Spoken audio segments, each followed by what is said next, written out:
사람이 먹고 살만하면 그 다음에는 자기 자랑, 자기 영광을 위해서 살려고 애를 씁니다. 그것은 다른 사람보다 좀 더 존재감이 있고 명예가 있고 인기가 있고 유명해지고 실력이 있고 잘난 자로 살고 싶어하는 게 보통 사람들의 욕망이라고 봅니다. 그런 마음과 함께 지금 이 세상에 임금된 사단이 지금 정보와 과학의 발달과 문화의 다양성을 가지고 사람들마다 자기 영광을 위하여 살도록 별별 방법을 다 만들어주고 있습니다. 세계 어느 나라보다도 우리나라가 굉장히 역동적이라는 것을 공통적으로 얘기합니다.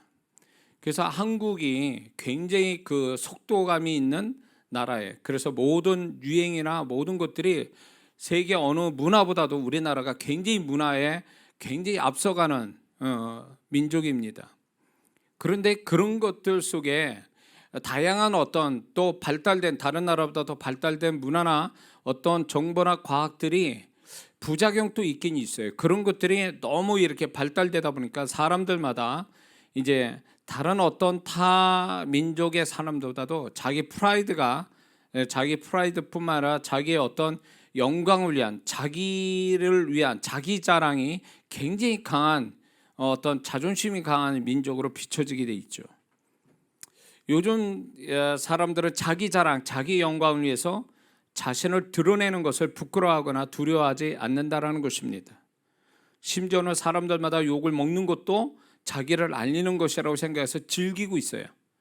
거기다가 자신의 문제 있는 은밀한 사생활도 과감하게 드러냅니다.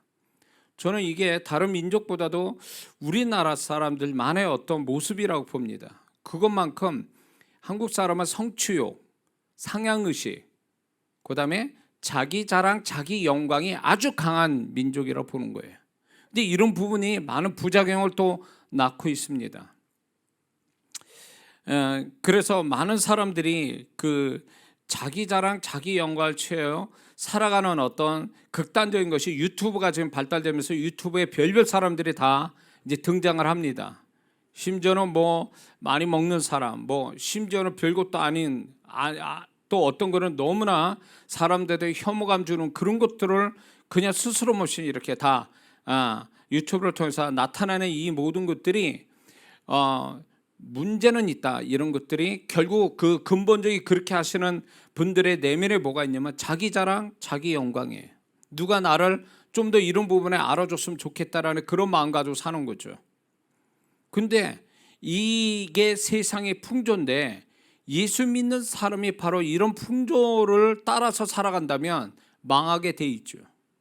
우리는 우리 자신의 자랑과 영광 위에서 사는 사람이 아니라 진정으로 하나님을 높이고 하나님을 나타내는 그걸 위해서 우리가 살아야 하나님이 살게 하시고 그게 우리의 삶의 목표고 그게 우리가 또 삶의 방식이 되어지는 것이 마땅하다고 생각이 드는 겁니다. 믿습니까?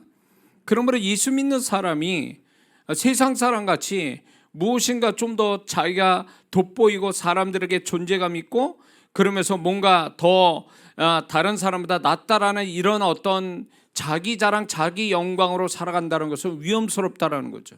근데 불행하게 교회 안에 이런 분위기가 있다라는 게 문제인 것입니다. 그것이 하나가 뭐냐면 직분에 관한 거. 직분이 점점 집사, 권사, 장로가 되면 그게 무슨 직급이 어떤 그 교회 안에서의 존재감을 더 드러내게 하는 하나의 자기 권위가 되고 영광이 되고 자랑이 되는 것처럼 비춰지는 이것이 올바르지 못하다라는 거죠. 그래서 예수 믿는 사람이 교회 안에서 더 많이 신앙생활 오래 한 성도분들이 좀 더 교회 안에서 겸손하고 주님을 더 많이 드러낸다면 굉장히 은혜스러운데 그렇지 않고 이게 신앙생활 오래 했고 영적 체험 많이 하고 성경 지식이 있고 또 사회에서 뭔가 이름이 있는 사람이 교회 생활하고 이렇게 또 직분이 또 높아지고 이렇게 됨으로 인해서 그걸로 교회 안에서 그것으로 자기 영광, 자기 자랑을 삼고 있다면 이거는 심각한 신앙의 문제인 거죠. 우리는 좀 더 자기를 부인하고 또 자기가 부인된 상태에서 주님을 높이는 그런 게 신앙의 아름다운 모습이고, 그게 하나님이 우리를 살게 하신 이유인데, 그런 거를 생각지 않고 살아간다면 이건 문제가 있는 거죠. 응?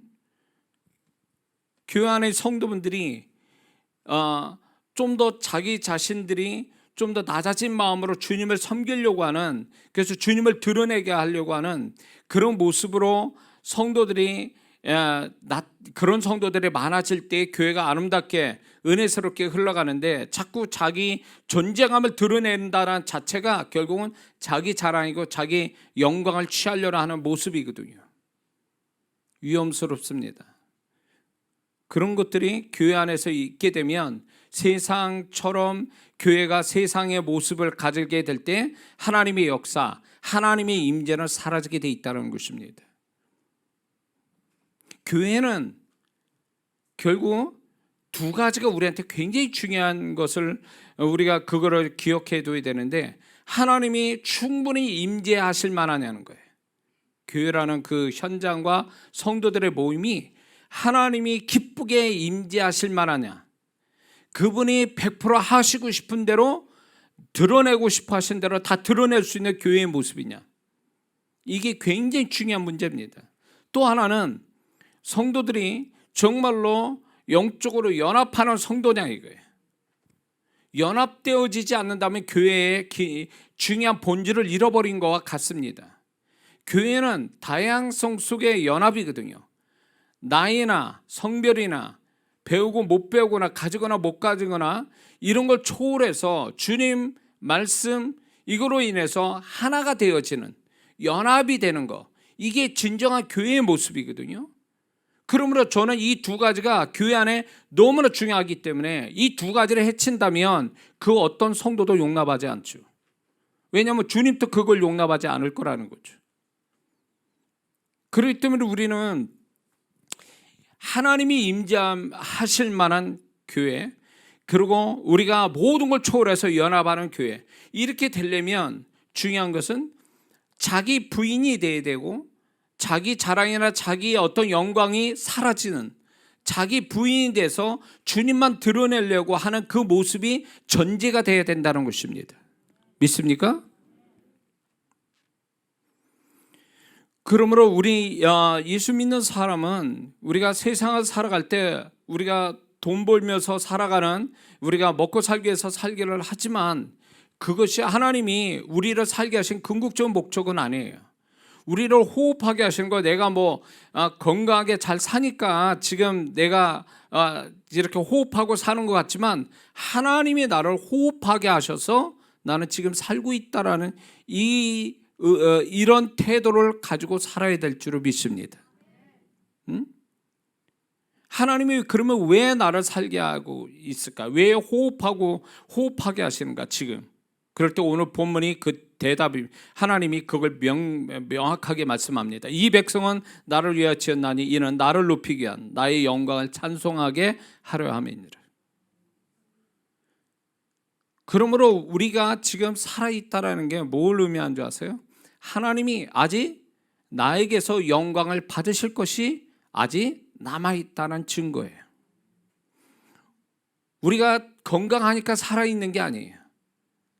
정말로 하루아침에도 정말로 갑자기 세상을 떠난 사람이 얼마나 많습니까? 우리의 생명이 그렇게 강한 것 같아도 너무 우리가 이 코로나 상황을 우리가 겪어봤지 않습니까? 얼마나 생명이 하찮게 정말로 맥없이 세상을 떠난 사람이 얼마나 많습니까? 인간은 그만큼 연약해요. 강한 것 같아도 연약하다고요. 그렇기 때문에 우리가 나는 살아있어 라고 이렇게 표현하는 건 세상적 표현이고, 하나님이 나를 살게 하셨어, 하나님이 나를 호흡하게 하셨어, 이렇게 표현해야 맞는 거예요. 왜냐하면 우리는 모든 것이 그분의 생사화복이 그분의 손에 달려 있으니까요. 믿습니까?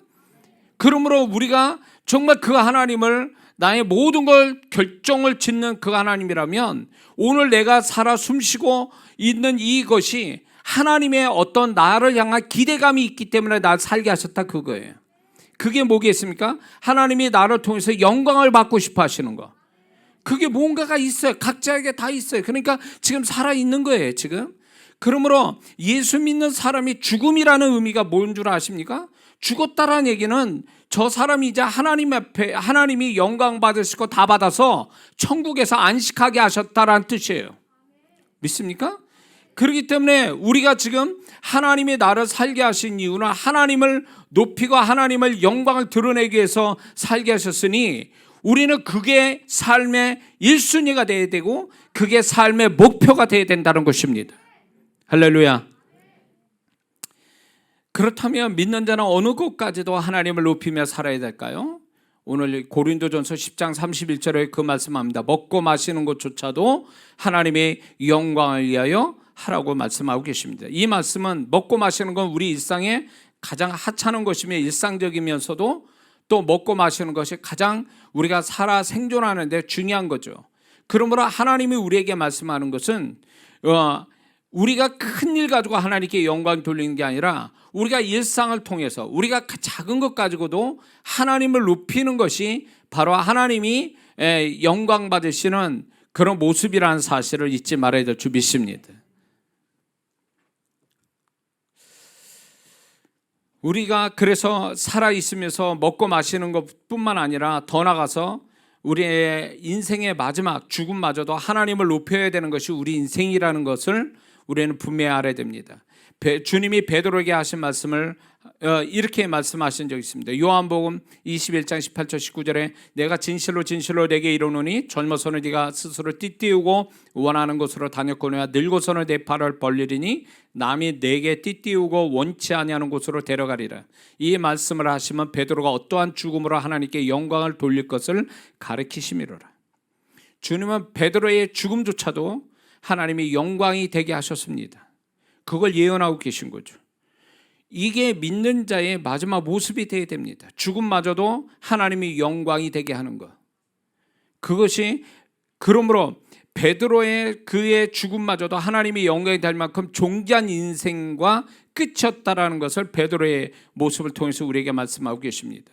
그러므로 예수 믿는 사람이 어떻게 이 세상을 끝나든 젊어서 죽든 늙어서 죽든 병들어서 죽든 아니면 건강한 상태에서 죽든 아니면 집에서 죽든 길에서 죽든 죽음의 모양은 중요치 않아요.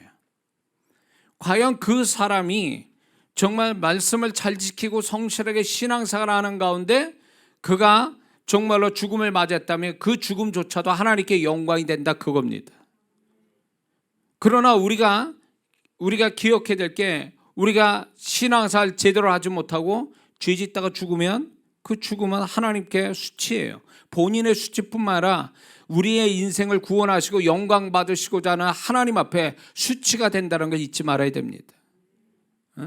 우리의 모든 것들이 하나님의 영광이 돼야 된다. 내가 잘 먹고 잘 살아서 내가 편안하게 살고 잘 사는 게 목적이 아니라 그게 1번이 아니라 나를 통해서 내가 잘 되든 못 되든 간에 하나님이 영광을 받게 하시는 거. 그것이 우리가 그 목적으로 우리가 살아야 되고 그것 때문에 하나님이 나를 살게 하셨다, 그 얘기예요. 우리가 어려움을 당하든 내가 좋은 일을 만나든 그 모든 것들이 하나님이 영광을 받으시려고 계획된 일이었기 때문에 우리는 단지 나한테 좋은 거야, 이게 나한테 나쁜 거야, 이런 개념으로 봐서는 안 된다는 겁니다. 우리가 안 좋은 일에 있어서도 하나님이 이걸 통해서 어떻게 하면 하나님이 영광을 받으시게 할까를 생각해야 된다는 거죠.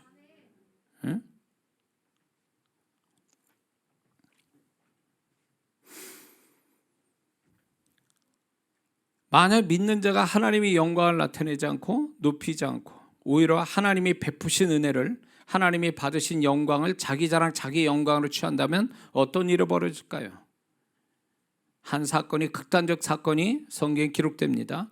사도행전 12장 21절에서 23절에 이렇게 하나님이 기록해 놨습니다. 헤롯이 두로와 시돈 사람들에게 나를 택하여 왕복을 입고 단상에 앉아 백성에게 연설하며 백성들이 크게 말하되 이것은 신의 소리요 사람의 소리가 아니라 하거늘 헤롯이 영광을 하나님께 돌리지 아니하는 고로 주의 사자가 헤롯 왕을 고치니 벌레에게 먹혀 죽으니라.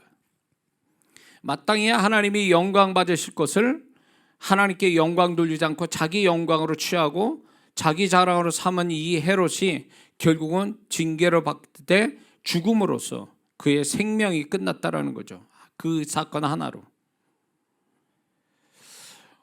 우리가 지금 살아가면서 하나님이 베푸신 것들이 얼마나 많습니까? 알든 모르든 느끼든 못 느끼든 간에 우리는 하나님이 베풀어 주신 것들이 많단 말이에요. 근데 그것이 내가 열심히 했기 때문에, 내가 잘났기 때문에, 내가 힘썼기 때문에 그런 걸 당연히 갖는 거다, 그러므로 나는 이게 내 자랑이고 내 영광이다라고 생각한다면 이게 현대판 헤롯 왕이 될 수 있다는 거예요. 어떻게 그럴 수 있어요? 하나님의 은혜가 그를 붙들어주고 하나님의 은혜가 그를 그렇게 되도록 도와주셨다는 것을 깨닫지 못하고 그 모든 것을 자기 영광을 취하고 그렇게 된다면 하나님을 무시하는 거고 하나님의 영광을 도적질하는 거기 때문에 굉장히 위험스러운 태도라는 걸 우리는 잊지 말아야 됩니다. 특히 하나님의 통로자 되는 사람들, 어떤 능력이 있고 어떤 다른 사람한테 은혜 끼치는 그런 분들, 사역자분들 특히 조심하셔야 됩니다. 본인은 1%도 능력이 없는데 하나님이 그 사람 통해서 많은 사람을 은혜 주시고 축복 주시는 것을 자기가 능력 있어서 자기가 잘나서 그렇게 되는 줄 알고 자기 영광을 취한다면 그 위험합니다. 그 사역자는 위험해요. 그런 사역자를 종종 보게 됩니다. 그게 어떻게 자기 거예요? 어떻게 그게 자기 거냐고. 하나님의 것이지. 그걸 어떻게 자기 훈장으로 여깁니까? 위험해요. 그렇게 하면 안 돼요. 하나님 앞에 그렇게 하면 안 돼요. 그래서 저는 이렇게 성도분들이 제 집회를 통해서 아니면 예배나 기도를 통해서 축복을 받은 것에 대해서 별 관심이 없어요. 저는 그분들한테 간증을 쓰라는 이유는 하나님이 하셨으니까 하나님 영광 받으시게 하기 위해서 표현하라고 그렇게 하는 거지, 저는 그 부분에 저는 관심이 없어요. 그건 내 일이 아니에요. 그건 내가 한 것도 아니고, 그리고 다만 그 성도를 가르치기 위해서 그렇게 얘기한 거지, 그걸 통해서 제가 이장호 목사가 어떻게 자랑 삼으려고 하는 것도 결코 아니라는 거죠. 사역자들이 굉장히 위험스러운 게, 하나님이 능력이 나타나면 하나님이 정말로 그 사역자는 하나님의 통로자 되는 자체로 만족해야 되는데, 그런 어떤 하나님이 능력이 나타난 걸 자기 능력으로 자기 영광으로 이꼴시키다가 망하는 거예요. 그러다가 망하는 거예요. 주님 앞에 가서도 상 받지 못합니다. 그런 사역자는요. 그러니까 무서운 거예요. 오히려 차라리 앉아서 은혜 받는 성도가 낫지, 하나님의 통로자가 돼가지고 그거 가지고 자기 교만 삼고 자기 자랑 삼고 자기 영광을 취하게 되면 앉아있는 성도만큼 더 안 되는 존재가 될 수밖에 없다는 걸 우리는 알아야 됩니다. 하나님이 왜 우리에게 그분의 일방적인 은혜를 우리에게 주십니까? 그거는 우리를 사랑하셔서 그렇게 하시기도 하지만 그 의미는 뭐냐면 그 은혜를 주신 하나님을 높이라고 그 은혜를 주시는 거예요. 은혜를 받은 것을 은혜로 여겨서 하나님, 은혜 주신 하나님을 높이라고 은혜 주신 거지, 나 잘 먹고 잘 살아라고 은혜 주신 게 아니라 그 얘기예요. 근데 많은 성도분들이 이게 하나님이 명백하게 다른 사람 볼 때 와, 저 사람 복 받았어, 이런 거 돼야 감사하고 간증하고 이러지, 사소한 거에 대해서 하나님이 은혜를 베풀어서 이렇게 하셨다라고 하는, 다른 사람 볼 때도 지극히 당연한 것 가지고도 그걸 가지고 하나님의 은혜고 하나님이 도우셨다 해서 하나님을 높이는 성도는 저는 많이 못 봤어요. 그런 성도는요. 그게 별거 아닌 것처럼 생각해요. 하나님은 먹든지 마시든지 이거에도 영광을 받고 싶어 하시는데 왜 그 작은 일에는 하나님께 영광을 안 돌리냐 그거예요. 그게 당연한 것처럼 여겨요. 당연한 것처럼. 응? 그러니까 하나님의 은혜를 아는 자가 더 은혜를 하나님이 주시는데 은혜를 은혜로 여기지 않으니까 그 은혜가 소멸된다 그거예요. 하나님의 은혜가 떨어지면 뭐가 생깁니까? 기계가 윤활유가 있어요. 기계가 마모되지 않고 잘 돌아가는데 윤활유가 없어지는 거와 똑같은 거예요. 그러면 그 기계는 마모가 되겠죠. 그러다 마지막에 고장나서 작동을 못하겠죠. 이런 거와 똑같은 거예요. 하나님의 은혜라는 게. 은혜로 여길 줄 알고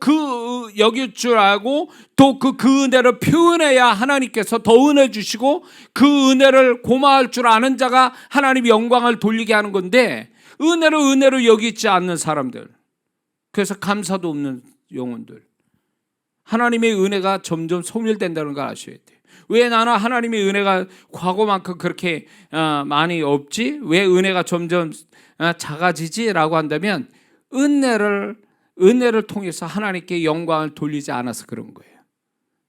당연하게 여겨서 그래요. 은혜로 여기는 게 아니라 당연하다 이렇게 생각하니까 그 당연함이 하나님의 은혜를 소멸시키고 있다 그 얘기예요. 인생이 전에는 물 흘러가듯이 흘러가는데 지금은 굉장히 뻣뻣하게 뭔가 덜그덕거리고 걸려 넘어가고 힘들고 이렇게 된다면 그거는 은혜가 과거만큼 없는 거예요. 하나님의 은혜가 그만큼 사라졌다는 증거예요. 왜 사라졌을까요? 이유가 많겠지만 은혜를 여기지 않아서 은혜로 여겨서 하나님께 높여야 되는데 은혜를 우습게 여기고 당연하게 여겨서 은혜가 점점 사라지는 거예요. 응? 고마울 줄도 모르는 사람한테 뭘 더 주냐 말이에요. 내 자식이라도요 고마울 줄 모르면 안 줘요. 부모가 얼마나 자식을 위해서 애쓰고 힘쓰는지, 그리고 그 자식한테 주는 부모로서의 의무지만 부모가 얼마나 힘써서 그 자식을 도와주고 있는데 그 자식이 그걸 고마워할 줄 모른다? 그러면 그 다음 줄 건 없는 거예요. 그건 네가 알아서 살아라는 거지. 응? 그거와 똑같아요. 예수 믿는 사람이 가면 갈수록 하나님의 은혜가 고마워서 그 은혜에 보답하고 그 은혜를 높여야 하나님이 계속 그 은혜가 쏟아지고 깊은 은혜가 오는데, 은혜를 점점 갈수록 신앙생활 갈수록 교만해져서 하나님의 은혜가 당연하게 여기니까 그 다음부터는 은혜가 점점 사라지더라 그 얘기예요.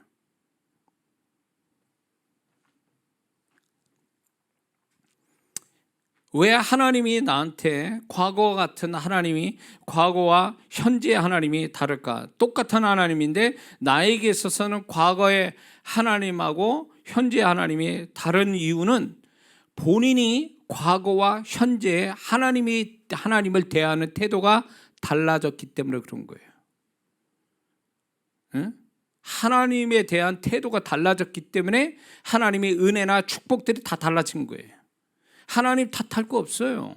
내가 하나님 앞에 어떻게 했는가를 보세요. 과거에 잘했는데 현재는 못한다? 그러면 하나님이 그만큼 그 사람한테는 충분히 나타나지 않으시겠죠. 축복의 하나님으로. 심은 대로 거두는 거예요. 하나님께서 자비한 자에게는 주의 자비하심으로, 완전한 자에게 주의 완전하심으로, 깨끗한 자에게 주의 깨끗함을 보이신다. 심은 대로 거두는 거예요. 성도가 어떻게 나오냐에 따라 하나님께 거기에 따라서 나타나신다는 거죠. 나를 존중히 여긴 자를 내가 존중히 여기고 나를 멸시한 자를 내가 경멸하리라. 하나님은 인자한 하나님, 언제나 날 사랑하시고 내가 뭔 짓을 해도 하나님은 항상 웃는 하나님 절대 아니라는 거예요. 어떻게 그렇게 하나님을 그런 식으로 인식하냐 말이에요. 어릴 때는 아이가 어리니까 부모가 늘 밝은 얼굴로 부드러운 말로 말하지만 좀 더 어느 정도 머리가 크면 야단도 치고 징계도 하고 그러는 거죠. 부모가 똑같은 부모라도 그 아이가 자라는 모습에 따라서 부모의 모습이 달라지듯 우리의 신앙도 신앙이 좀 더 잘하면 하나님을 먼저 잘 섬기고 하나님을 높일 줄 알아야 하나님 또 나를 높여주시는 거지. 그냥 자기는 하나님께 잘못하고 있는데도 하나님이 언제나 나를 사랑하고 축복하시는 하나님인 것처럼 착각하고 있는, 이거는 분명히 문제가 있는 거죠. 이런 신앙은. 구원은 우리가 어떻게 할 수 없는 거예요. 구원 문제는. 그러니까 일방적으로 우리를 선택하고 우리를 구원하시는 거죠. 그러나 구원받은 다음에 하나님과의 관계는 내가 어떻게 하냐에 따라 그 하나님의 나타남이 달라지는 거예요. 하나님을 뭐라고 하실 수가 없는 거예요. 하나님께 대하여 내가 하나님께 어떻게 했는가 보면 알 수 있는 거예요. 하나님께 계산하는 사람이 있어요. 그러면 그 사람은 반드시 하나님 계산으로 아주 짠 인색한 하나님을 나타나게 돼 있어요. 믿음으로 합니까? 그럼 믿음으로 축복하신 하나님이 나타나시겠죠. 그러니까 우리 삶이 하나님과의 어떤 관계가 정말로 은혜스러운 관계, 또 정말 감동적인 관계가 되면요, 그 하나님 나타나심이 정말로 놀라워요. 그런 하나님인데 왜 하나님을 오해되게끔 하나님의 어떤 그런 모습을 잘못, 어떤 하나님의 그런 모습에 왜 하나님은 나한테 이렇게 나타나시지? 한다면 자기 자신을 봐야 돼. 내가 어떻게 했는가? 어떻게 했는가? 주일날 뜨문뜨문 나와요. 헌금 뜨문뜨문합니다. 기도 뜨문뜨문해요. 그러면 하나님은 어떻게 나오실 것 같아요? 가끔가다 나타나는 거예요. 심은 대로 거두는 거예요. 그러니까 정말로 이거는 누구와의 관계야? 하나님과 나와의 1대1의 관계에서 그 1대1의 관계가 내 삶에서 다 드러나는 거예요. 그분이 어떻게 하는지를 내 삶에서 다 나타내신다, 그거예요. 그래서 우리는 다른 거 볼 거 없어요. 나하고 하나님과의 관계가 어떠한지를 살피고 그것으로 인해서 내 현실에서 하나님이 어떻게 하시는가를 보면은 이게 다 알 수가 있어요. 사람 환경의 문제가 아니에요. 다른 사람 환경의 문제가 아니라 내가 하나님께 어떻게 하는가를 보면 알 수 있다니까요. 그게 다 하나님과 보이지 않는 관계가 내 현실에서 다 드러나는 거예요. 환경과 사람의 관계를 통해서 나타나게 돼 있어요.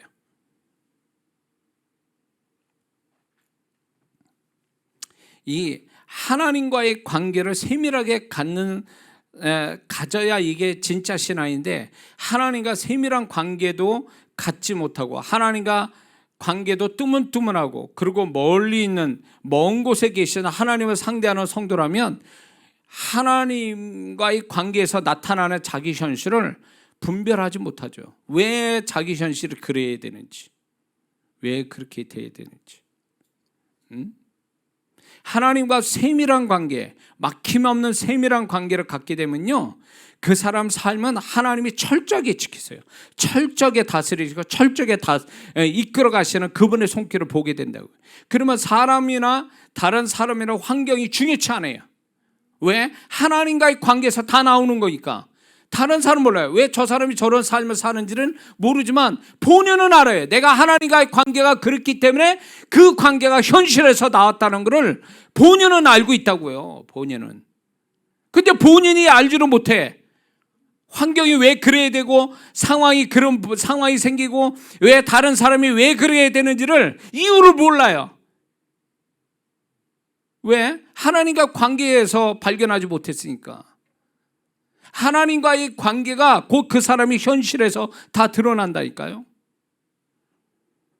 그래서 사람 탓할 것도 아니고 환경 탓할 것도 아니에요. 결국은 내가 주님에 대해서, 내가 주님과의 관계가 어떻게 됐는지를 살펴보면 거기서 다 원인, 문제의 모든 시작점을 알 수가 있다는 거죠.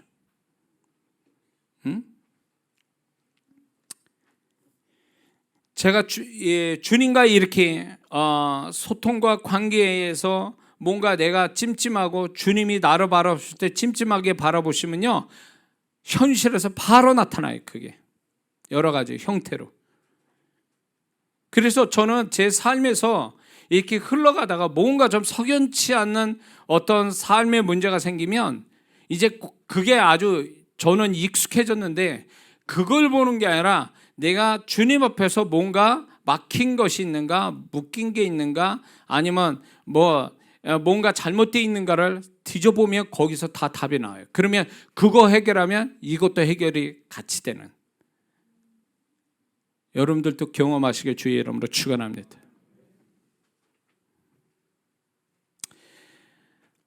자, 그렇다면 믿는 자는 무엇으로 하나님을 높이며 살아야 될까요?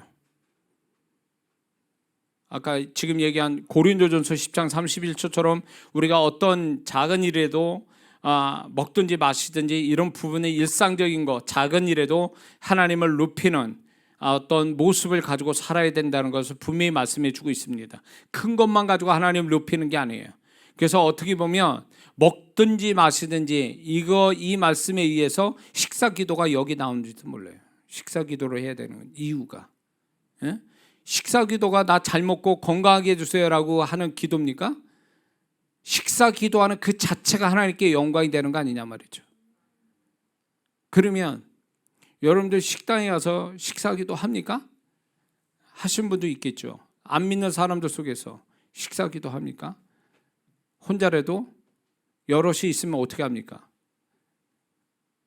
저는 어디를 가든 저희 가족이 이렇게 있으면 제 아들한테 항상 그 바깥에 이렇게 식당에 가면 소리내서 기도시켜요. 식사 기도를 들으라고. 우리가 다 예수 믿는 사람이고 이 음식을 주셔야 하나님께 높이는, 이렇게 믿지 않는 자에게 하나님을 높이는 기도를 한단 말이죠. 세상 사람들이 당신 누구냐고 말하지 않아도 나는 예수 믿는 사람입니다라고 그냥 스스로 밝히는 거, 이게 하나님 높이는 거 아닙니까? 그렇게 살아야 되는 거예요. 그렇게 나하고 옆자리에 한 5분만 같이 있어도 내가 예수 믿는 사람이라는 걸 얘기해 줘야 돼요. 예수 믿습니까? 라고 전도를 하면서 그 사람한테 내가 당신 예수 믿습니까? 라고 묻는 그 순간이 그 뭘 의미하는 거예요? 나는 예수 믿는 사람입니다 라고 자기 신분을 밝히는 자체가 하나님께 높이는 거 아니냐 말이에요. 근데 왜 신분을 숨깁니까? 왜 숨겨요? 말하지 않는다는 것은 숨기는 거예요. 응? 세상에 우리는 빛과 소금인데 그들에게 밝혀야 되는 거예요.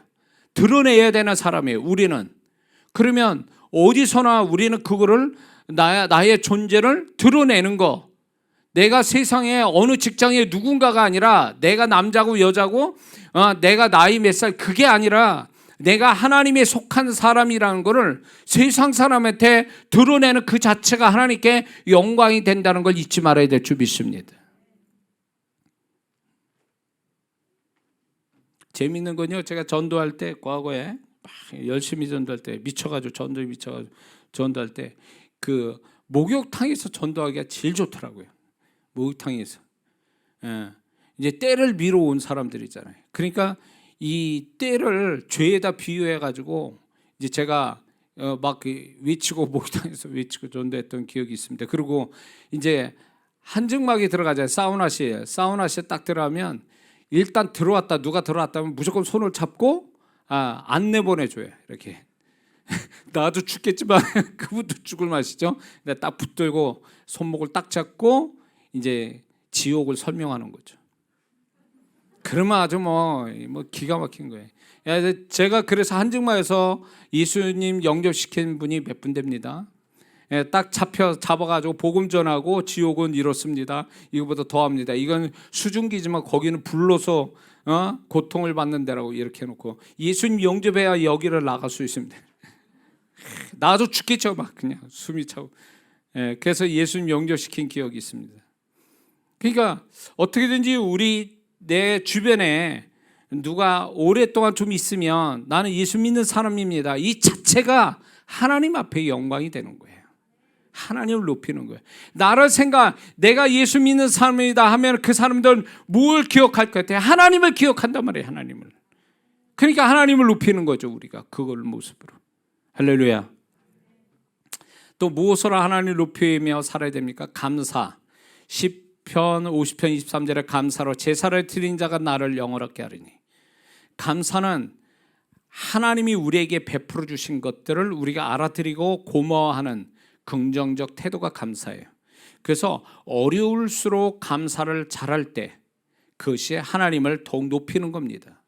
어려울수록. 그 다음에 큰 감사보다도 많은 횟수의 감사, 강도보다는 빈도, 감사의 수가 많은 것, 그 다음에 세밀한 감사가 하나님을 높인다는 걸 잊지 말아야 될 줄 믿습니다. 그래서 하나님이 감사도 수준이 있어요. 수준이. 그래가지고 감사가 아주 세밀한 데까지 가는 거지. 하나님이 나를 세밀한 데까지 나를 도우시니 그 세밀한 걸 내가 보았다 그거예요. 그 하나님 나를 이렇게 세밀하게 나를 지키시고 도우시는군요. 너무 감사합니다. 우리가 감사를 잘한다는 그것이 얼마나 하나님을 높이는지, 감사를 드린 자를 하나님이 영화롭게 한다고 그랬잖아요. 제가 얼마 전에 눈에 이게 충혈이 되는 그 병이 생겨가지고 애를 먹었는데, 한 달 동안 애를 먹었는데, 제가 전에 그냥 어쩌다 간 그 안과 병원이 있었어요. 유명하다는 병원을 놔두고 전에 한번 그냥 별 생각 없이 갔던 그 안과에 이제 제가 또 가게 됐어요. 거기를. 근데 거기서 하나님이 그 의사분을 통해서 까칠한 여자 의사 선생님이었는데 그분의 손길로 인해서 제가 눈이 치료가 되더라고요. 유명하다는 병을 치유가 안 돼가 한 달 동안 애를 먹었는데 그분이 정말 생각지 않는 그분을 통해서 하나님이 그분을 통해서 저를 눈을 치유해 주신 걸 경험하면서, 야, 하나님이 정말 이렇게 과거의 인연이 그게 별거가 아니었고 이렇게 하나님이 나를 치유해 주시기 위해서 그분을 또 만나게 하셨구나. 우연은 없구나. 내 발걸음에 우연은 없고 만나는 사람이 우연이 없고, 그래서 나는 별거 생각 안 했는데 하나님은 그 사람을 통해서 나를 또 치유의 손길을 주셨구나라는 생각이 들면서, 하나님 앞에 어떻게든 우리가 세밀한 거, 고속도로 차를 가다가 앞에 사고가 뻥 났어요. 몇 초만 같이 내가 조금 더 빨리 갔으면 그 사고는 내가 당할 사고인데, 그러면서 하나님 앞에 여러분들이요, 어떻게든지 감사가 풍성한 거, 감사가 세밀한 거, 이게 얼마나 하나님 앞에 영광이 되는지 여러분 아셔야 됩니다. 그게 우리의 착각이 아니라 하나님이 정말 그렇게 하고 계셨던 거예요. 우리가 다만 몰랐었을 뿐인 거지. 그러니까 그분의 일하심을 세밀하게 알아들이는 거, 그래서 고마워하는 거, 하나님이 그걸 기뻐하신다 그거예요. 그래서 데살로니가전서 5장 18절에 그 말씀입니다. 범사에 감사라. 범사에. 왜 모든 일에 감사를 할까요? 감사할 수밖에 없는 모든 일이기 때문에 그래요. 하나님의 손길이 거기에 세세히 미쳐 있거든요.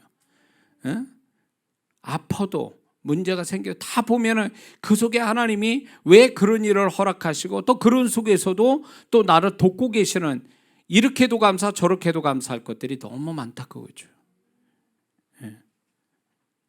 그리고 고린도전서 6장 19절 20절에 보니까 너희는 너희 것이 아니요 값으로 산 것이 되었으니 그런저로 너희 몸으로 하나님께 영광을 돌리라.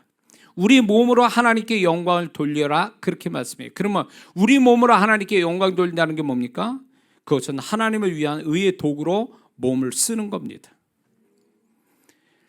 너희 지체를 불의의 병기로 죄에게 드리지 말고 너 오직 너희 자신을 죽은 자 가운데서 다시 산 자같이 하나님께 드리며 너희 지체를 의의 병기로 하나님께 드리라. 이렇게 로마서 6장 13절의 말씀이 있습니다. 그러므로 예수 믿는 사람은 우리의 육체를 가지고 하나님 기뻐하신 일들을 하는 그 자체가 얼마나 하나님께 영광이 되는지 알 수가 없어요. 그래서 하나님 일하다가 죽은 사람 없다 그 얘기예요. 하나님 일하다가 죽은 다비다도 결국은 베드로를 통해서 살아나잖아요. 하나님이 생명을 주시잖아요. 하나님 일하다가 병들어 죽은 자가 없다 그 얘기예요. 하나님이 그 사람이 몸을 통해서 하나님께 영광을 받으시니 그 사람 몸을 하나님이 지켜주시는 거예요. 제가 어느 교회 오래됐습니다. 큰 교회에 예수 믿고 이분이 전도의 불을 받아서 전도를 하는데 전도하면서 핍박을 엄청 받았다는 간증을 제가 오래전에 테이프를 들었습니다. 그분의 테이프를 굉장히 은혜스럽게 들었는데, 그분이 원래는 교회 나올 때 젊었지만 몸을 장애를 갖고 있었다는 거예요. 몸이 S자로 이렇게 정상이 아니고 S자로 된 상태에다가 몸이 구부러져 있는 상태로 장애인처럼 되어진 분이 교회 나와서 예수 믿고 전도자가 된 거예요. 근데 그분의 간증에 놀라운 게 뭐냐면, 자기는 전도를 통해서 그렇게 핍박받았는데 그 가운데 자기 몸이 정상이 됐다는 거예요. 하나님을 위해서 몸을 쓰는 자를 하나님은 반드시 그 몸을 지키시고 고쳐주시거든요. 그래서 아프다고 하나님 일 못한다고 그렇게 하는 사람은 오히려 그 아프기 때문에 더 주님의 몸 가지고 주님의 일을 해야 되는 거예요. 그래야 하나님의 은혜의 손길이 그 몸에 미쳐서 치유를 받는다는 거 잊지 말아야 될 줄 믿습니다. 그 다음에 마태복음 5장 16절을 보니까 너희 빛을 사람 앞에 비추게 하여 저희로 너희 착한 행실을 보고 하늘에 계신 너희 아버지께 영광을 돌리게 하라. 우리가 예수 믿기 때문에 세상 사람과 다른 빛의 행동을 갖고 사는 것, 이것은 하나님께 영광을 돌리는 거라고 분명히 말씀하고 있습니다. 그러므로 예수 믿는 사람은 적어도 세상 사람보다 정말 빛된 행동을 가지고 산다는 거 굉장히 중요합니다. 오늘날 많은 크리스찬들이 예수 믿는 걸 숨기고, 그러니까 숨기는 그 자체가 하나의 세상 사람 같이 행동을 하는 어떤 빌미가 되는 거예요. 그래서 저는 청년들한테 늘 이렇게 얘기했는데, 직장을 처음 가든가 아니면 어디에 속하여서 처음 어떤 공동체에 속하게 되면 처음부터 예수 믿는다고 선언하고 시작해라, 그렇게 얘기해요. 그래야 본인 또 조심하고, 그렇게 하는 가운데 자기가 크리스찬이기 때문에 세상 사람과 구별된 행동을 할 수 있는 여건이 된다, 그거예요. 그래야 하나님이 또 그 사람 보면 저 사람 처음부터 선언하고 시작했으니까 사람들이 이름을 기억하기 전에 쟤 예수쟁이야 라고 하는 그거부터 기억시키는 것이 하나님께 영광 돌리는 거다, 그거예요. 그래야만이 자기가 행동을 조심해서 빛된 행실을 하게 되어질 때에 저 예수 믿는 애가 좀 다르구나, 예수 믿으니까 좀 우리하고 좀 다르게 행동하는구나, 이 자체가 하나님께 영광이 된다, 그 얘기예요.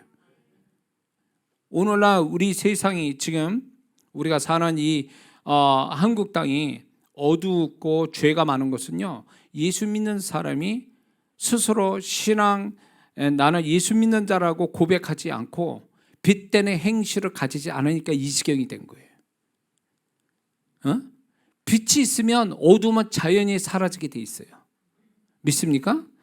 근데 우리가 빛된 자인데 내가 빛의 자녀로 하나님의 자녀인 것을 선포하지 않고, 그리고 그런 빛된 행동을 하지 않으니까 세상이 담대하게 어둠 속에 죄를 짓고 사는 거 아니냐 말이에요. 어느 분이 그 직장에서 정말로 자기가 예수 믿는 사람이라고 밝히는 것 때문에 사람들이 꺼리고 만나는 거 꺼리고 또 조롱도 하고 여러 가지 손해도 보고 그랬단 말이에요. 근데 그분의 간증에서 제가 확 이렇게 와닿는 게 뭐냐면, 그럼에도 불구하고 그 성도가 가기만 하면 사람들이 슬금슬금 다 도망간대요. 왜냐하면 이 빛된 자가 가니까 죄된 말을 못하는 거예요. 죄된 행동을 못하는 거예요. 이 사람 한 사람 때문에. 그게 정말로 하나님께 영광 돌리는 거 아니냐 말이에요.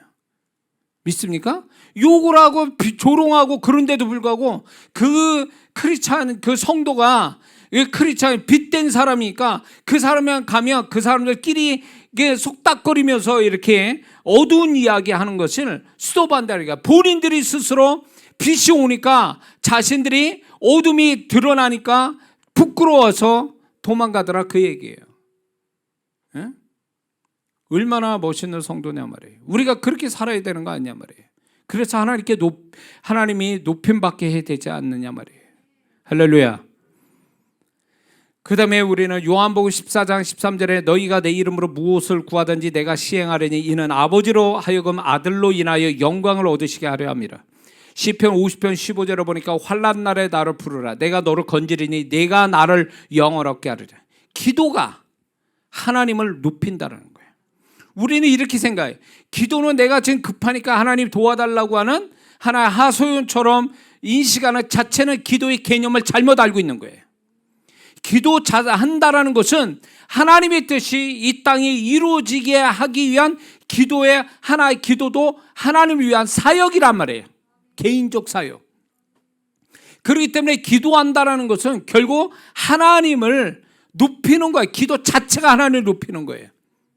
내 사정을 안 하는 거는 나중에 문제고, 기도 자체가 하나님을 높인다라는 이 의식 가지고 기도한다면 우리의 기도가 좀 더 하나님 앞에 더 친밀감과 또 하나님 영광을 위해서 기도하는 그 자세가 좀 달라지지 않겠냐 말이죠.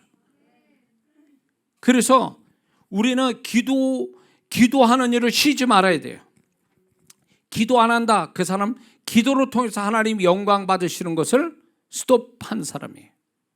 기도 안 한다는 자체가 그건 일종의 교만도 되지만 하나님 기도를 통해서 영광을 받으시려는 하나님의 영광을 안 돌리는 그런 모습이라는 거죠.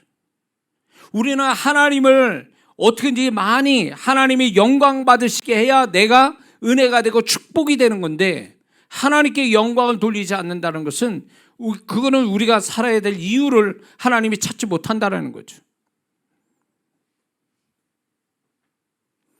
그러므로 기도가 하나님을 높인다라는 개념을 가지고 기도를 하는 우리 모두가 되어야 될 줄 믿습니다.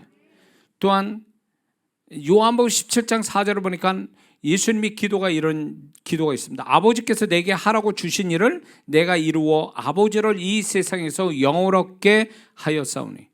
예수님은 아버지께서 시키신 일을 함으로 인해서 아버지를 영원롭게 했다고 그랬습니다. 그러므로 우리 모두는 이 말씀에 비춰서 모두는 하나님이 우리 각자에게 시키신 일이 있어요. 그거를 잘 감당할 때 그게 하나님을 높이는 거 영화롭게 한다는 걸 잊지 말아야 될 줄 믿습니다. 각자의 하나님의 부르심이 있어요. 작든 크든 간에 그 어떤 부르심에 최선을 다하여 하는 것은 하나님을 높이는 거예요. 하다가 마는 것은 하나님 영광 가리는 거예요. 하나님 시키신 일은 끝까지 완수해서 하나님이 크게 영광 받으시게 하는 그런 태도의 삶이 되어야 될 줄 믿습니다. 요한복음 15장 8절에 이런 말씀이 있습니다. 너희가 과실을 많이 맺으면 내 아버지께서 영광을 받으실 것이요. 그러므로 이 말씀의 요한복음 15장은 이렇게 1절에 나오죠. 예수님이 우리의 포도나무라고 그랬습니다. 그러므로 포도나무의 열매, 포도 열매는 결국 무엇입니까? 포도나무가 예수님이면 포도 열매도 예수님의 것이죠. 예수님의 것. 그러므로 너희가 열매를 많이 맺으면, 과실을 많이 맺으면, 이 얘기는 뭐냐면 네가 너 안에 계신 예수님이 충만히 너희를 통해서 많이 나타나게 되면 아버지께서 영광을 받으실 것이요. 그러므로 우리 예수 믿는 사람은 우리가 나 착한 사람이야, 기도 많이 하는 사람, 내가 영광을 받는 것이 아니라 내 안에 그리스도가 나를 기도하게 하시고, 내 안에 그리스도가 나를 거룩하게 하시고, 내 안에 그리스도가 나를 기도하게 만드시고, 이런 예수님의 내 안에 역사심으로 그 열매가 드러나는 열매가 있을 때에 그게 하나님의 영광이 된다는 사실입니다. 그러므로 주님을 높이고 하나님의 영광을 드러내고 하나님께 영광을 올려드린 자는 어떤 일이 벌어지냐면 잠언서 4장 8절의 말씀 보니까 그를 높이라, 그리하면 그가 너를 높이 들리라. 주님을 높인 자는 주님으로 인하여 높임을 받습니다. 잠언서 27장 18절에 관련된 말씀, 이런 말씀이 있어요. 자기 주인을 높여 자기 주인을 섬기는 자는 그 종은 영화를 얻느니라. 자기 주인을 잘 섬겨서 높이는 자는 그 종은 영화를 얻는다고 그랬습니다. 주인으로부터 영화를 얻는다. 이 말씀이 그 말씀이에요. 그러므로 그분을 높이며 산다라는 것은 그분으로부터 존귀함을 받는 비결인데, 존귀함을 받는 그 존귀함에 무슨 일이 벌어지냐? 그 존귀함을 받는다면 어떤 일이 벌어지냐? 이런 일이 벌어집니다. 언어의 권세를 그 사람에게 주십니다. 그리고 절대적 하나님의 보호를 받게 하십니다. 그리고 빠른 기도 응답을 받게 하십니다. 사람으로 존귀함을 받게 하십니다. 다른 사람에게 축복의 통로가 되게 하십니다. 이게 존귀함을 받은 자의 나타나는 현상이에요. 이거를 우리가 경험해야 된다는 거죠. 응? 이거는 자기가 원해서 구해서 된 게 아니에요. 그분을 높였더니, 그분의 영광을 드러냈더니, 많이 드러냈더니 그럴수록 그분이 나를 높여주셔서 나를 존귀하게 만들어 주셨다라는 거예요. 그 존귀함이라는 게 추상적 단어가 아니고 영적인 단어가 아니라, 그 존귀함이라는 것은 내 현실 속에 드러나는 축복의 모양이다, 그 얘기예요. 이게 경험이 돼야 되는 거예요, 이게. 응? 그래서 예수 믿는 사람의 신앙과 인생의 성공은 뭔지 아세요? 하나님으로부터 존귀함 받는 거예요. 능력이 있다, 열심히 있다, 이거 아니에요. 이거보다 더 높은 차원의 하나님의 진정한 축복은 뭐냐면, 나라는 존재가 하나님께 존귀함을 받는 거예요. 그러면 그거는 이런 현상이 일어나는 거예요. 소위 말해서 이런 거죠. 공무원이 구급 공무원으로 시작했는데 갑자기 이게 공무원 뭡니까? 임명권자가 너는 잘했으니까 너는 1급으로 내가 올려줄게.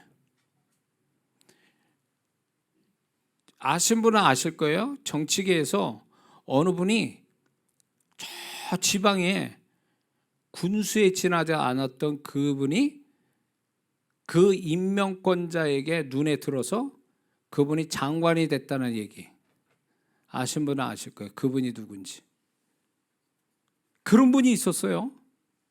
그러니까 그 임명권자가 그 사람이 하는 일을 보니까 너무 잘하거든. 자기 코도하고 맞고, 볼 때에 정말 이렇게 잘한다면 나라도 잘하겠다라고 생각해서 나라를 잘 운영하겠다고 장관으로 세워준 거예요. 일개 지방의 군수가 그런 거예요. 하나님으로부터 존귀함 받으면 그 사람의 개인의 능력과 상관없이 하나님이 그 사람을 존귀히 여기시는 축복들이 이렇게 나타난다, 그거예요. 우리가 그렇게 대우를 받고 살아야 될 사람들이라, 그 얘기예요. 예수님이 우리를 구원하셨다, 하나님이 예수님 통해서 우리를 구원하셨다는 건 우리를 존귀하게 만들어 주시겠다는 뜻 아닙니까? 구원이. 그렇다면 구원받은 다음에 실제적으로 내가 그분을 높이는 삶을 통해서 내 삶의 실제적인 존귀함을 받는 축복들이 나타나야 된다, 그거죠. 그러므로 이제 결론을 내려고 합니다. 믿는 자는 하나님의 뜻도 아니게 두 가지 측면에서 망하게 되는데, 믿는 자가 하나님의 뜻도 아니게 두 가지 측면에서 망하게 되는데, 첫 번째 죄 때문에 망해요. 그래서 회개를 잘해야 돼요, 예수 믿는 사람은.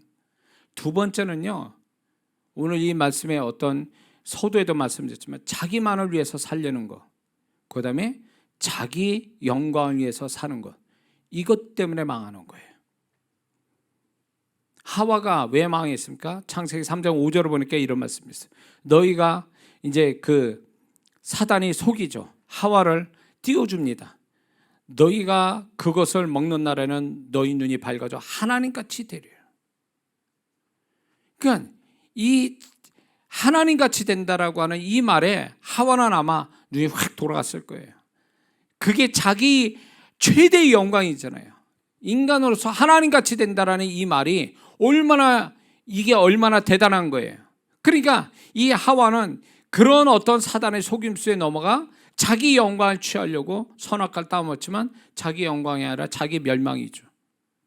그래서 예수 믿는 사람이 우리가 죄를 회개를 늘 진짜 밥 먹듯이 호흡하듯이 회개를 하며 살아가는 것, 그래서 거룩함을 갖는 것 중요하지만, 두 번째 자기 위해서 우리는 분명히 하나님의 성품을 이식받은 사람이잖아요.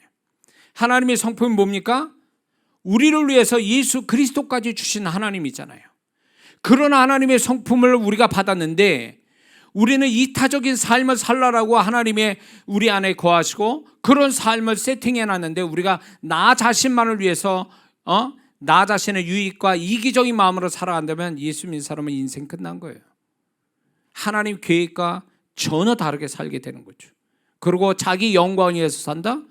그 사람은 자기 영광이 아니라 자기 멸망으로 갈 수밖에 없다라는 거죠.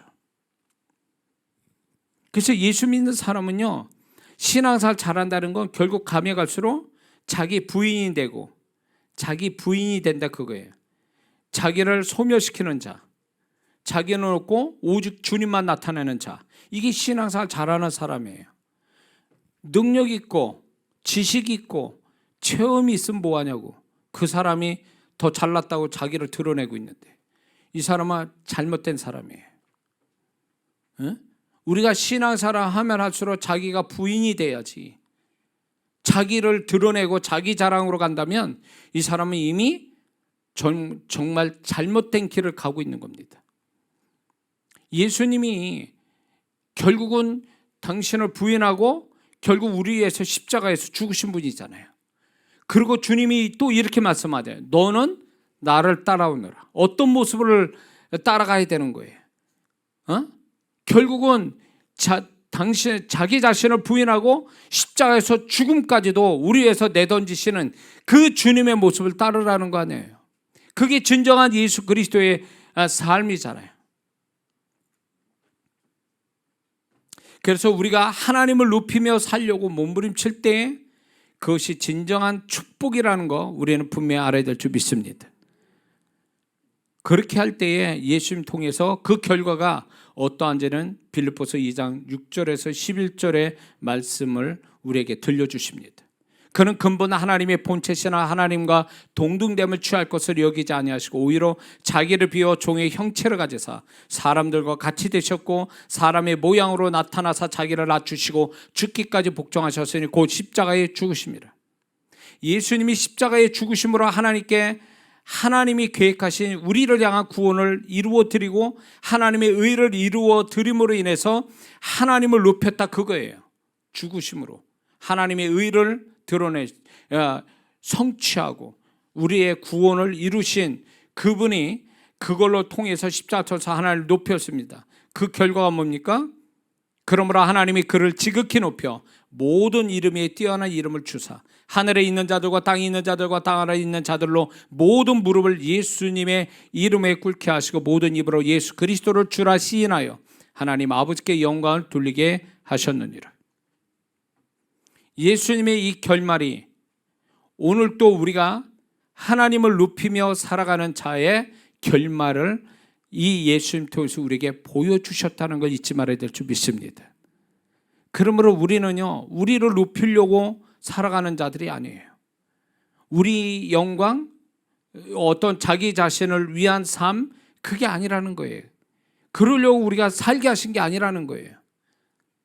하나님이 나를 통해서 영광을 받으실 것들이 많기 때문에 지금 호흡하게 하시고 우리는 그것이 무엇인지를 찾아내서 지금 또 먹고 마시는 것부터 시작해서 나만이 하나님께 영광 돌릴 것을 찾아내서 영광을 정말로 죽는 그 순간까지 영광을 돌리는 것, 그게 우리가 살아야 될 이유가 되는 줄 믿습니다.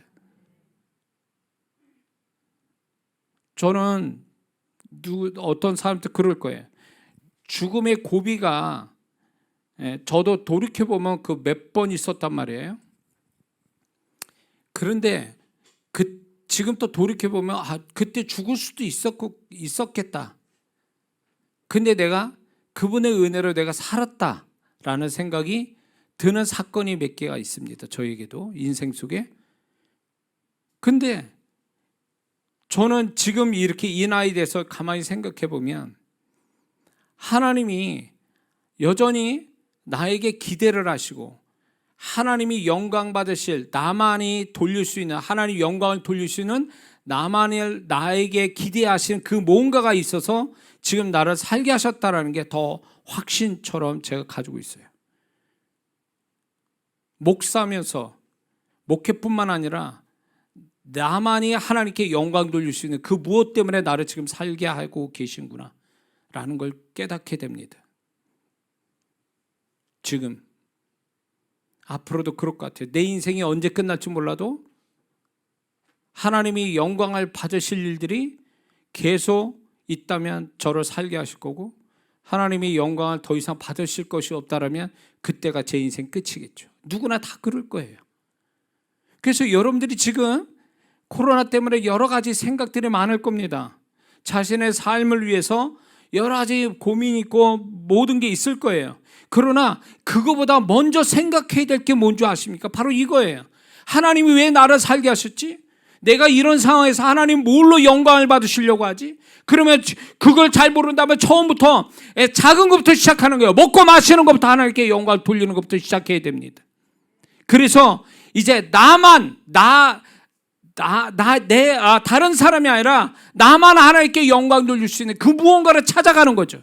그걸 찾고 그걸 계속 하나님께 영광을 돌린다면 그 사람은 결국 하나님께 존귀 안 받고 하나님이 더 영광을 받으시는 길로 그 사람을 이끌어 가실 것이라는 것입니다.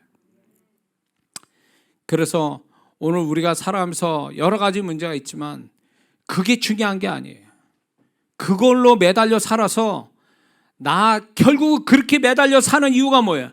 나 편하자고, 나 잘 먹고 잘 살자고, 내 영광과 내 자랑을 위해서 살아간다면 하나님 앞에 허무한 거예요.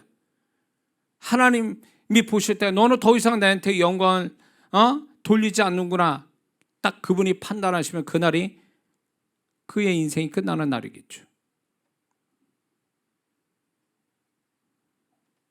그러므로 저와 여러분들은 정말 하나님이 받으시고자 하는 영광을 지금 다 되돌려 드리면서 살아가고 있는 사람인지, 예를 들어서 하나님이 오늘 영광을 나를 통해서 10개로 받기를 원하신데 내가 5개만 돌리고 끝냈어요.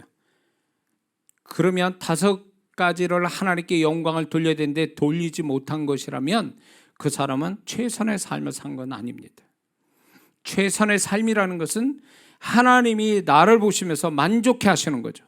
그래, 네가 나를 영화롭게 해서 내가 너를 통해서 한 10가지를 영광을 받고 싶어 했는데 네가 나한테 영광을 10가지 다 돌려서 나는 만족해 라고 하면 그게 최선의 삶이 아닙니까? 예수 믿는 사람? 그 삶을 사는 거예요. 내가 열심히 세상 돈 벌기 위해서 사람 만나고 이리 뛰고 저리 뛰는 그 열심도 중요하지만 그 열심 위에 더 중요한 부분은 바로 이거라는 거죠. 하나님이 계세요. 그분을 잊지 마세요. 우리가 먹고 사는 것 때문에 자꾸 하나님을 잊어버리고 하나님을 찾는다는 거, 결국 하나님 날 도와주세요 그런 측면에서 하나님만 찾고 이런다면 그 사람은 최선의 삶을 사는 게 아니에요. 지금 왜 그분을 잊어버립니까? 왜 그분을 높일 생각 안 하네? 맨날 우리가 하나님께 구하면서 나를 높여달라고만 하지 하나님을 높일 생각을 하지 않는다면 그건 최선의 삶이 아니에요. 아직까지. 그러므로 오늘 어떻게 보면 당연한 얘기지만 이 당연한 이야기를 아직도 흘려듣는 분들이 있어요. 하나님을 높이고 사는 것이 너무나 중요한 건데 이걸 아주 사소한 것처럼 생각하는 성도들이 있다, 그 얘기예요. 그분은 우리를 통해서 구원을 우리에게 구원 주신 그 하나님이 죽을 때까지 나를 통해서 영광을 받고 싶어 하신 하나님이에요. 그 하나님을 왜 그 영광을 돌린 일에 우리가 무시하고 무관심하고 게으르고 우리가 그렇게 그런 태도를 보인다는 건 하나님 마음을 아프게 하는 거예요. 우리를 구원하신 하나님. 그래서 그분을 높이기 위해서 살아가려고 하는 우리의 진정한 우리 모습이 있어야 될 줄 믿습니다. 기도하겠습니다.